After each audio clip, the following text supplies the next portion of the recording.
Chapter 1: The Concept of Management revolves around guiding an organization's resources, human, financial, and informational, toward achieving set goals efficiently. It includes five core functions: planning, organizing, staffing, directing, and controlling. Planning is a foundational involving goal setting and strategy development. Organizing establishes structure to allocate resources and tasks. Staffing focuses on recruiting, training, and retraining talent, while directing ensure motivation and alignment with goals. Controlling monitor performance and adjustment action as needed. Different theories, like classical and behavioral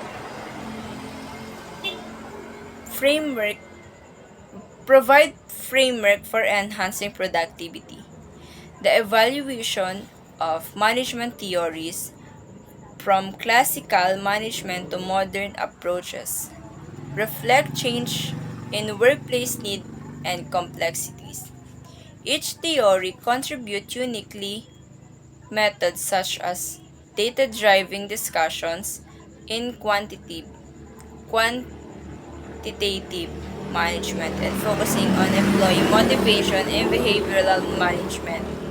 Together, this theory help managers balance efficiency with employee satisfaction.